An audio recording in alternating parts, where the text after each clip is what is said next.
Quelqu'un vous appelle pour vous dire le pasteur Jean Bosco a appelé. Donc ce n'est pas moi. Pour insulter la maman de mes enfants, pourquoi? Pourquoi? Donc alors, prions seulement, prions Dieu. Prions le Seigneur. Priez pour nous. Donc, les gens qui se demandent, vous êtes divorcés, je vois des gens qui disent, le pasteur, je n'ai jamais quitté ma maison. Jamais, jamais, jamais. Je n'ai jamais quitté ma maison. Donc, prions, nous sommes à la fin de l'année, hein, prions Dieu. Donc, prions Dieu. Vous voyez? Je n'ai pas de lettre de divorce et je ne peux pas divorcer. Donc, je ne suis pas dedans. Nous prions le Seigneur, nous continuons, nous avançons avec Dieu. Vraiment que Dieu vous bénisse abondamment. Aujourd'hui, nous tendons vers la fin de l'année. Vous savez, je vais vous dire une chose. C'est l'invisible qui dirige le visible. Il y a parfois des choses qui se préparent déjà dans le monde des ténèbres. On vient vous l'annoncer. Donc, j'ai dit encore, moi. Il est pasteur dans une très grande église où il y avait beaucoup de sœurs et des belles femmes. Il y a beaucoup de belles femmes. Et avant qu'on se marie, mon mari a dit, s'il y a une seule personne à qui j'avais promis le mariage, que cette personne puisse s'interposer. Moi, ça m'a choqué. Et il n'y avait personne. Ça, c'est la grâce. C'est pourquoi je dis, je rends grâce à Dieu pour ce mari, parce qu'il est sérieux avec Dieu. Encore l'air à nous, mais en vrai, ils ne sont plus ensemble. Quand je finis de faire mon émission de tout à l'heure, je perçus pas mal d'appels. Je perçus l'appel venant de la première, de la famille de la première épouse du pasteur Jean Bosco, que je vais vous relater demain. Je perçus l'appel de la maman Leki, c'est-à-dire la tante maternelle du pasteur Jean Bosco, qui avait représenté leur maman lors de leur mariage, parce que leur maman n'était pas sur place. Elle ne m'a pas demandé de cacher notre entretien, non. Et elle m'a rassuré qu'elle va me donner, me balancer des notes vocales dans lesquelles Sandra Mbouy est en train de larguer des insultes, des obscénités à sa belle-mère. Les amis,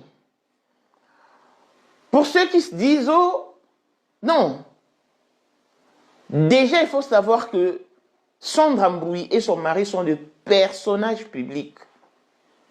Et Sandra Mbouy étant ambassadrice de la musique, surtout qu'elle a impacté à Madjabou, et Madjabou était suivi dans toute l'Afrique, son histoire ne peut jamais passer inaperçue.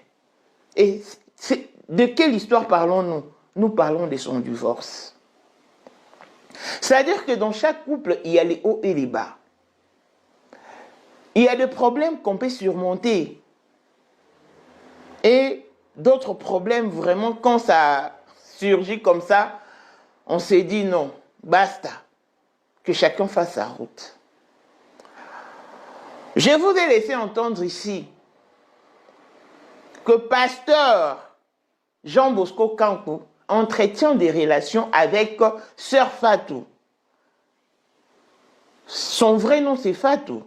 Mais sur ces plateformes, elle se fait passer pour Aridja Dulciné. C'est une enfant qui est à l'église depuis son jeune âge. Elle est très belle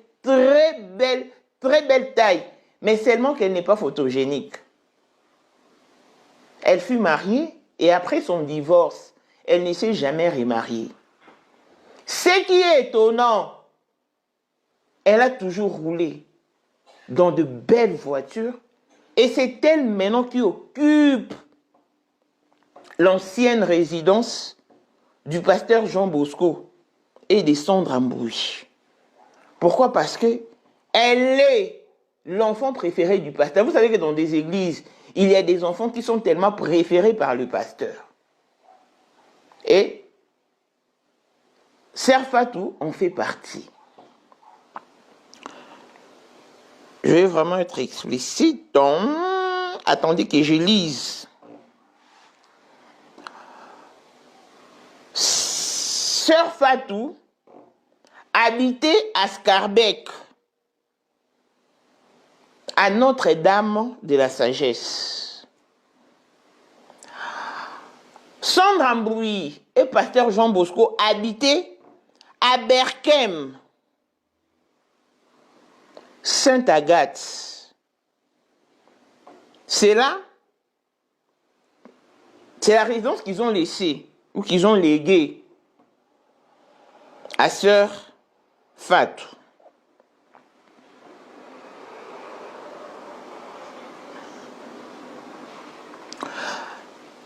Elle a un fils qui s'appelle Harold. Son fils a maintenant entre 11 et 12 ans. Son enfant étudiait à l'école Collège Saint-Jean. L'école se situe sur Rogier, dans la commune de Schrebeck. Et les élèves sont toujours menus en uniforme. Sont toujours vêtus en uniforme plutôt. Dulcinée Haridja, une très belle femme. Les gens de l'église me demandent de te dire, remarie-toi et laisse pasteur tranquille. Vous savez, dans la vie, en tout cas, toute grâce n'est pas grâce. Hein? Toute grâce n'est pas grâce, je vous rassure. Pasteur, le mari de Sandra Mbouy, vient de passer tout à l'heure sur un live dans son compte TikTok. Moi, quand on m'a signalé, je suis allé. En tout cas, je n'ai rien trouvé de bon. Mais je puis enregistrer une partie de son direct. Le commentaire ne tournait qu'autour du nom de Sandra. Où est maman? Où est maman? Et il lisait, mais il ne répondait pas. Tout ce qu'il a dit, que ceux qui le suivent sur son TikTok savent que chaque jour à partir de 23 h, il fait des directs. Mais spécialement pour aujourd'hui, il n'aura pas direct à 23 h parce qu'il est en train de prendre son vol pour regagner Bruxelles. Donc, souvenez-vous que je vous avais dit qu'il travaille, mais non. Il ne travaille pas, mais il a ses affaires à Kolwezi. Il a ses carrés miniers. C'est-à-dire qu'il s'est lancé dans des affaires. Donc, il prend son vol pour regagner Bruxelles. Et Sandra Mbouy, de son côté, est beaucoup plus au Canada ces derniers temps. Bon, en fait, on ne peut pas camoufler le malheur ou un souci. Ça se lit. En tout cas, ça se lit. Pour ces couples, en tout cas, moi, j'en étais informé depuis février. Ils avaient eu des problèmes. Auparavant, oui. Mais c'est depuis février que ça a bardé. Parce qu'au mois de janvier, ils étaient ensemble dans leur traversée. Mais en février, ça a bardé. Et en avril, il n'y avait plus moyen. Parce que le voisin ne cessait d'appeler Sandra pour l'en informer à propos des visites répétées, répétitives du pasteur à l'endroit des Fatou, celle qui gardait les enfants des Sandra. La maman, la tata ou la tante de pasteur Jean Bosco qui m'appelle me dit ceci. Maman, que Sandra dise la vérité, parce que nous, la famille de Jean Bosco, nous en avons jusqu'à là maintenant. Et bientôt, on va péter des câbles. Pourquoi se cache-t-elle? Il n'est pas question de nounou. C'est ce que m'a dit la maman Leki, de pasteur Jean Bosco. Il n'est pas question de nounou. Que Sandra nous dise Pourquoi elle a quitté les mariages? Pourquoi elle ne veut plus du mariage? Parce que d'après la famille du pasteur Jean Bosco, c'est Sandra qui a tout manigancé.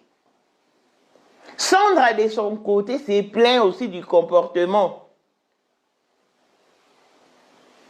maladroit de son mari. Elle en avait jusque-là. Donc, Sandra Mbroui, je suis désolé d'apprendre que toi, en ta qualité de servante de Dieu, mais tu peux larguer des pareilles insultes à l'endroit de ta belle-mère. Qu'avait-elle fait? La famille de pasteur Jean Bosco lui-même s'est plaigné du comportement de Sandra Mbroui, disant qu'elle n'est pas accueillante, elle ne sait pas recevoir de visiteurs.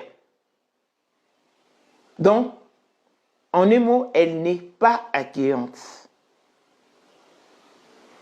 Elle est imposante, elle est tout ce que vous voulez, sauf une très bonne femme, une femme soumise ou une femme vertueuse. Mais Sandra aussi, de son côté, sachant que son mari le trompe, son mari la trompe avec la nounou.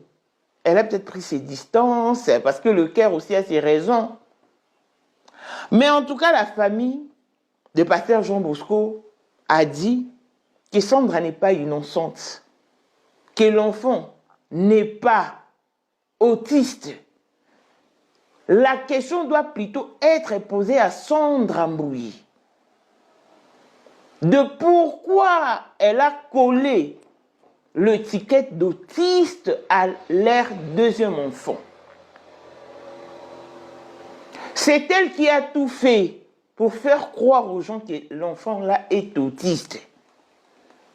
Il y a de ceux qui disent, oh, est-ce qu'une maman peut-elle dire ou avancer que son fils est-il autiste? Mais je dirais oui, parce qu'on l'a suivi avec Péniel.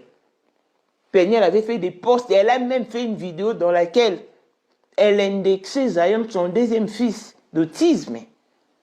C'est Mike Kamal qui a démenti, qui a apporté un démenti sur ça, disant que son fils n'est pas autiste. Mais Péniel l'avait dit au grand jour, comme ça, sans gêne. Et c'était étonnant. Bien que l'autisme se différencie, il y a niveau par niveau, degré par degré. Mais la famille de pasteur Jean Bosco rejette complètement l'option de l'autisme. Elle me demande plutôt de demander à Sandra pourquoi elle a collé cette étiquette à l'enfant. Que Sandra dise la vérité. Pourquoi elle a quitté son mariage?